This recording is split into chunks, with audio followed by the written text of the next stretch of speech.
Viral বেগুন সুন্দরী। আসসালামু আলাইকুম। আপনাদের সাথে আজকে ভাইরাল বেগুন সুন্দরীর সাথে পরিচিত করে নিব। আমি আজকে আপনাদেরকে এই বেগুন সুন্দরী কিভাবে রান্না করতে হয় সেটাই আপনাদেরকে দেখাবো।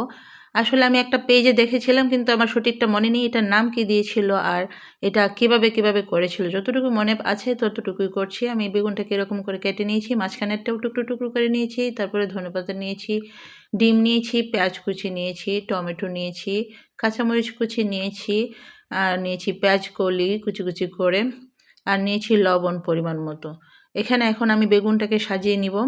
বেগুনের মধ্যে লবণ দিয়েছি, হলুদের গুঁড়া আর মরিচের গুঁড়া দিয়েছি, সাথে দিয়েছি জিরার গুঁড়া। তারপরে আমি এটাকে ভালো করে মাখিয়ে হাতে মাখিয়ে নিব। আমি এখানে কি নিয়েছি যেগুলো এগুলো কি ওই আপুটা নিয়েছিল কি না, আমি কম নিয়েছি কি না কিংবা বেশি নিয়েছি কি না সেটাও আমার মনে নেই। তারপরও আমি আমার মতো করে আপনাদের সামনে তুলে ধরেছি, দেখতে পারেন, ট্রাই করতে পারেন।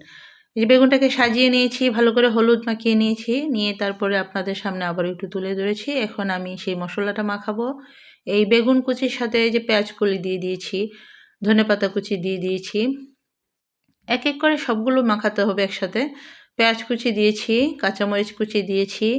আসলে এখানে আরও কিছু নেয় কি না আমার সেটাও মনে নেই, অনেক দিন আগে দেখেছিলাম, কোন পেজে দেখেছিলাম সেটাও মনে নেই, এটার নাম আসলে কি দিয়েছিল সেটাও মনে নেই। আমি এখানে মশলাটা হলুদ মাখিয়েছি, বেগুনের মধ্যে যে মশলাটা সেই মশলার একটু গুঁড়ো দিয়ে দিয়েছি। দেখুন ভালো করে হাতে মাখিয়ে তারপরে আবারও এখানে রেখে আপনাদের সামনে আবার একটু তুলে ধরলাম। অনেক ইয়াম্মি লাগছে না এই মাখানোটা? দেখুন কতটা ইয়াম্মি লাগছে। আসলে এটা কিন্তু খেতে অসাধারণ, আপনারা একদিন হলেও ট্রাই করবেন। একটু কষ্ট হয় কারণ কুচি করে অল্প অল্প করে নিতে হয়।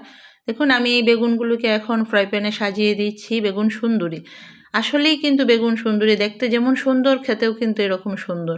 আর এটাকে এত সুন্দর করে সাজানো হয় বলেই কিন্তু আমি আসলে এটার নাম দিয়েছি বেগুন সুন্দরী। এটার নাম অরিজিনালি উনি কি দিয়েছিল কিংবা আদৌ কোনো নাম দিয়েছি কিনা, না বেগুন ভাজাই বলেছে, আমার সঠিক মনে নেই।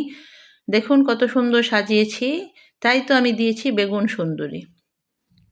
এখন আমি একটু উল্টিয়ে দিব, এটা কিছুক্ষণ ভেজে নিচটা তারপরে উল্টাতে হয়, না হয় আবার একটু উপরের দিকেরটা গলে যেতে পারে, পড়ে যেতে পারে সাইড করে।